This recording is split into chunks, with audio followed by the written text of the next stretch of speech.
Uh, is it me, or are things getting really strange at this point? Right? Things are getting really wild.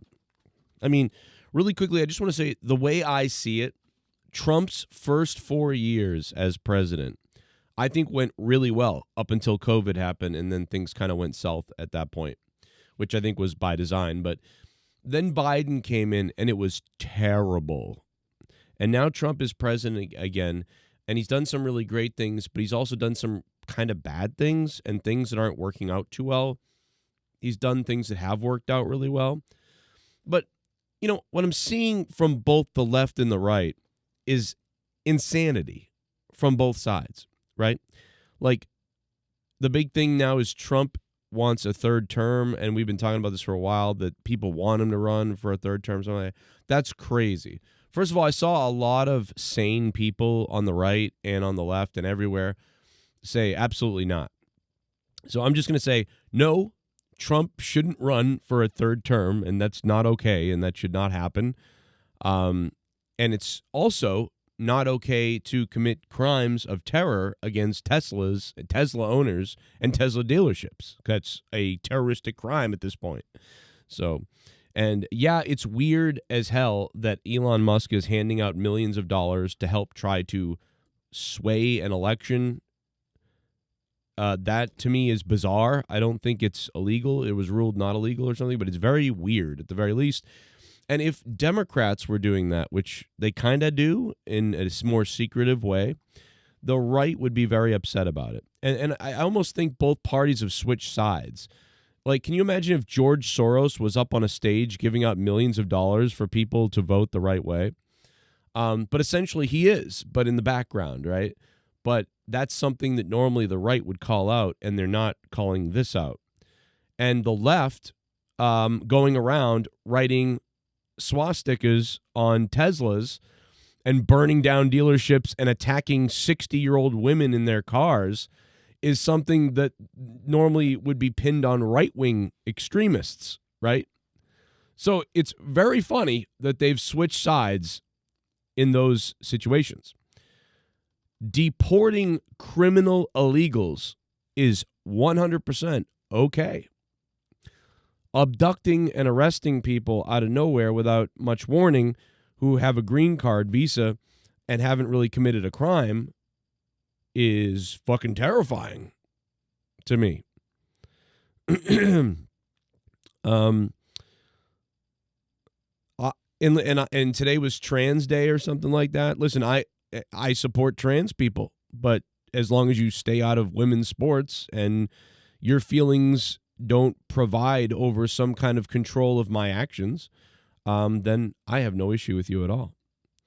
But we have a huge issue right now on all sides, and that should concern everybody, because we're getting this, like, everyone's ignoring everybody else's sides and their own sides crazy because we must be on the same page. Like, we are really in a scary place right now where the right-wing people won't, not some of them will, but a lot of the right wing. And I did hear a lot of people calling, like even Joe Rogan and stuff like that were calling, although he's not fully right anyway, but do you know what I mean? There was a lot of people criticizing and calling out some of these things on the right. I have heard some of that.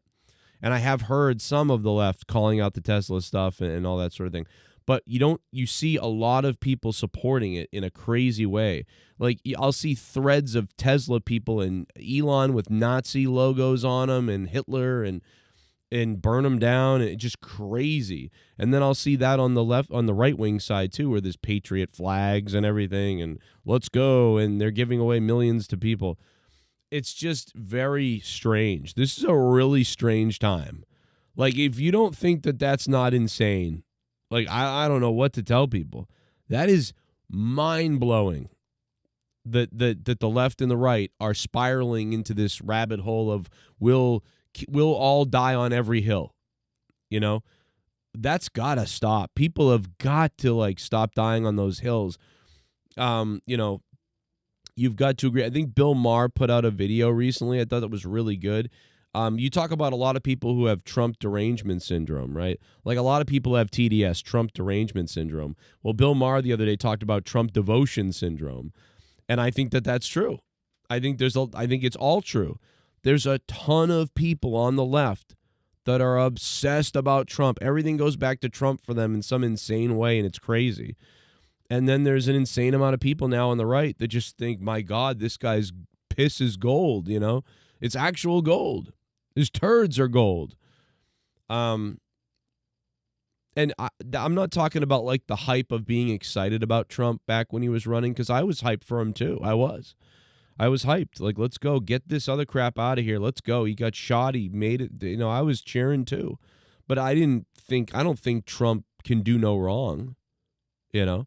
But there are some people who think everything is his fault. So it goes both ways. When in reality, I think that Trump has done some really amazing, great things, but he's also been doing some really concerning things recently too. So it can both be true. I'm not irrationally going one way or the other with it. You know, there's some things that are great and some things that aren't. We knew that the first 8 months were going to be very shaky because it was going to come in and be like a punch to everything, and then things are going to fall, and we're going to have to see where the pieces are. Also got a video by Steven Crowder. Let's put this on. Let's see where we're at. Trump's polarizing policies, all pushing foreign visitors away. I'm fine with it. This is one right here. I don't know if this is actually true, but I don't care. You're having fewer people, largely foreigners, who at one point were traveling to the United States. Fewer of them are traveling here for tourism purposes, and apparently it's President Trump's fault. The Canada-U.S. trade war is changing plans, with many wanting to send a message to the White House. Travel agents are reporting a year-over-year 40% decline in bookings to U.S. destinations for the month of February, and travelers who are feeling betrayed. Yeah, the analysis firm Tourism Economics. Well, you know, I would say that I want to say that maybe I'm incorrect about this, but I thought tourism was already down anyway, because of just, you know, the money situation around the world, but also because of the crime in America, you know, but maybe I'm wrong about that. Maybe it's even worse now. Started the year predicting an 8.8% increase in international visitors to the United States. Mr. Dickus to you. A 5.1% decline. It blames the dramatic change on the Trump tariff warmongering. Rising prices, trade wars, and Donald Trump's polarizing policies, all pushing foreign visitors away. I'm fine with it.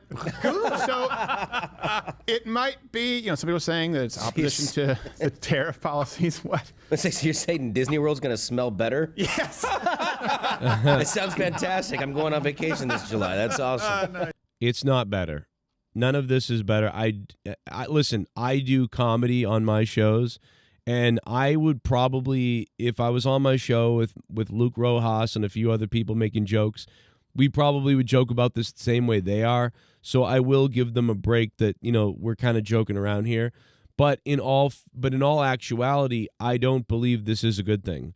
And as a capitalist and as someone who might be a right winger, these guys, you know, they really shouldn't be happy. If they were being honest, they would say, the honest thing to say here is, if this study is true and Trump's, you know, these tariffs and things that Trump are doing are currently, temporarily, or leading to a future of less visitation and travel from outside the country and not bringing in as much tourism to America, that's a concern, you know. Even if Trump is doing the right thing, I mean, we're certainly not going to alter that for 8% of tourism being down, but tourism being down is not good. You know, we'd like it to be up. We'd like it to be better than ever, to be honest. How can we make tourism better than ever under these conditions? How can we bring back the perception of how great the U.S. is to visit?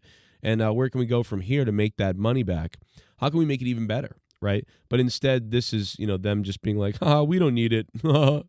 Like, that doesn't feel like a very capitalist Republican response. But maybe there's more. You know, there's the Trump administration is considering banning people from more countries, which I'm fine with. There's stricter enforcement of visas. There are a multitude of reasons, but I will say some cities have made their own bed here, especially when you see some of the tourism ads that have been coming out lately, like Memphis. I don't know what they were thinking. When it's time to get away, there's a place nestled snugly on the... And see, they're doing a comedy skit there. And it's a rapist colony. Careful, mate. Better stay here with the alligators. Better stay here. Well, I know they're making fun of Australia. I mean, I'll tell you the real reason. The real reason you don't go to Australia over America is because if you go to Australia and a pandemic breaks out, they will lock you in their country, maybe for 6 months, and you won't get out of the country. You know what I mean? If you come here during a pandemic by accident and a pandemic happens and you're in America, hey, you're probably going to be able to get home to your family. You know what I mean? But if you go to Australia or New Zealand maybe or something like that and you go visiting and then a pandemic happens, they may lock you in there forever. Ever, mate. You know that? You're staying here. If you're going to stay here, we're going to slap you.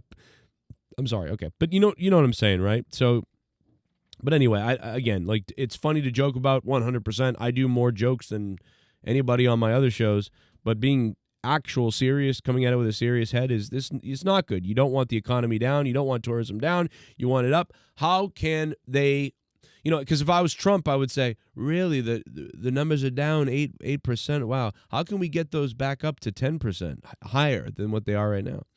And I would put someone in charge of being sort of a promotional person for the U.S. to help the travel agencies and things like that and put on promotions or something like that, or come up with a plan, So, I would go the other route of, hey, let's problem solve that, not a big deal. Yeah, sure, maybe some people are blaming Trump, so we want to deflect it. But no, I don't want to deflect it. I'll take that. All right, yeah, that's a consequence of saving the American taxpayers billions of dollars and finding all this greed and crap. That's a result of it, a negative that's going to happen. I understand why it's happening. Let's try to turn that around. Let's turn it into a positive.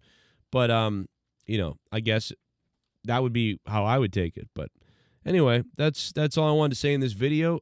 What do you guys think about it? Leave in the comments down below if you can. This is Shame on News. You can't handle the news.